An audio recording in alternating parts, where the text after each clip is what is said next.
بسم الله الرحمن الرحیم. سهار چې مې څنګه موبایل خلاص کړی نو تر ټولو مخکې مې د جناب جاوید غامدي په یو لیکنه باندې نظر ولګید. موصوف نوم نه اخلي خو د فلسطین په اړه باندې لیکي. و زمانه همیشه سم موقف و نظر ده دی چې مسلمانان د جنگ په پوزیشن کې نه دي، د جنگ تاب نه لري، قوت سره نشته، د کامیابی امکانات سره نشته. لہذا په داسې حالاتو کې د جهاد میدان ته دنګل یا د جهاد فتوا ورکول وای دا غیر عاقلانه کار دی. ځینو شرپسندو یا د علماو مخالفین هم دغه تحریر بدرګه کړی ول، تر ډیره پورې په سوشل میډیا کې دغه لیکنه راپورته کړی ول. خو زما په فکر باندې د جناب جاوید غامدي دغه فتوا یا دغه لیکنه یوې خواته که بزدلانه ده، بلې خواته دا غیر سنجیده او غیر عاقلانه هم ده. ګوره د فلسطین قضیه به تر قیامته پورې د مسلمانانو دپاره یو لوی پیغور او د تاریخ برخه وګرځي. څنګه د مسلمانانو سره قوت نشته او د کامیابی امکانات نشته. حال دا دی چې په نړۍ کې دا وخت 80 لکه اسرائیل دی، 1.5 عرب مسلمانان ژوند کوي. د مسلمانانو سره د سونې، د کولې او دارنګه د اوسپنې غرونه موجود دي، د تیلو ذخایر سره موجود دي، 50 لکه فوج د مسلمانانو سره موجود دي. د دې ټولو وسایلو په موجودګي کې فلسطین په کنډواله باندې بدل شو. بیا هم دا وایي چې د مسلمانانو سره وسایل نشته، امکانات نشته، دا غیر سنجیده خبره ده.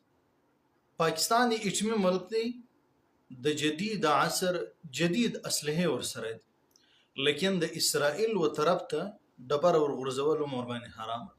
ولی ایټم په وسایلو کې نه راځي، دا په اسلحه کې نه راځي. د کومې ورځې دپاره دا جوړ شوی دی؟ خپل فکر ورته وکړي. نو سوال دا دی چې اخر علت څه دی؟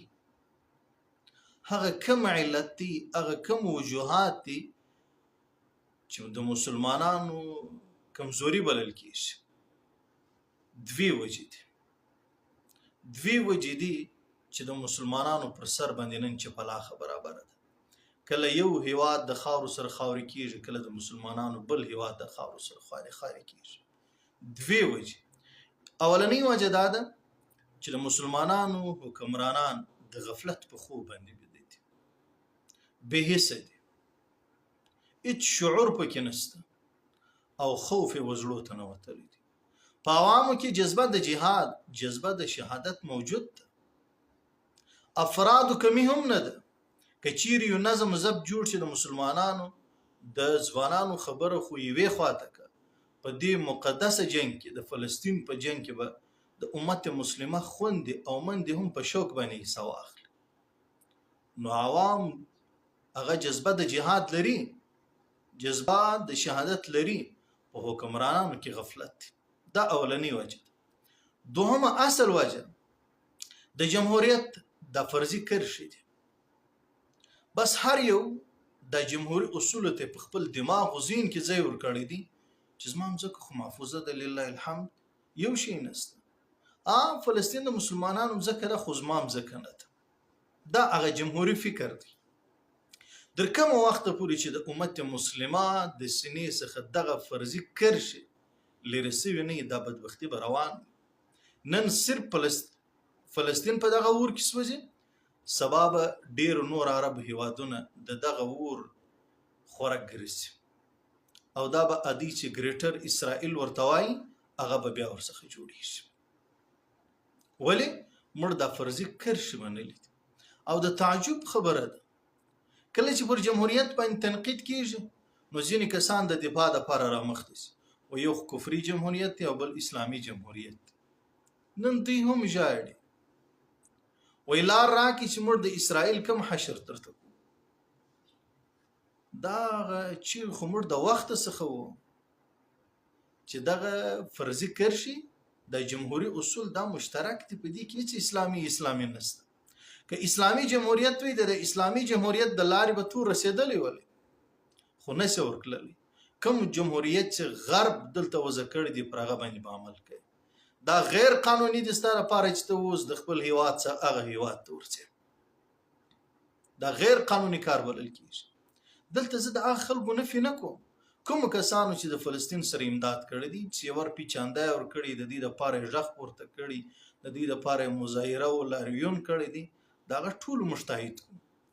لیکن دغه د جمهوریت، د اسلامي جمهوریت هم پلوه خلک دا دې پر خپل نظر باندې سوچ فکر وکړي.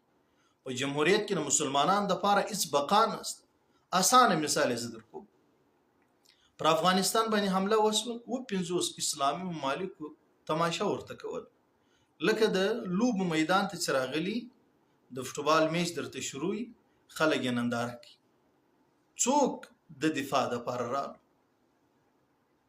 دارنګ پر عراق باندې حمله وشوه، ټولو تماشه کول، ول هغه جلا هیواد دی او دا جلا هیواد دی. پر سوریه شام باندې حمله وشوه، موږ ټولو یې ننداره کول. هغه جمهوري اصولو ته مې په دماغ کې ځای ورکړی و چې د دې جلا ملک دی زموږ جلا ملک دی. نن پر فلسطین باندې چې حمله وشول، بس موږ زارۍ کوو، وایي لار راکړئ. د چا څه لار غواړي؟ چا چې جمهوریت ستا لپاره ټاکلی دی، یو نظام یې درکړی دی د جمهوریت په شکل کې، و هغه ته زارۍ کوي. نو بس د کومه وخته چې پرې موږ د جمهوریت د دې ناپاک اصولو څخه ځان نه اخلاص کړي، امت مسلمه سره یو سوی نه، تر یو بیرغ لاندې مې ژوند نه کړی، د یو امیر د حکم لاندې مې ژوند نه کړی، دا بدبختي به روان. پروردګار عالم دې موږ د دغه ناپاک جمهوري اصولو څخه وساتي. واخر دعوانا ان الحمد لله رب العالمين.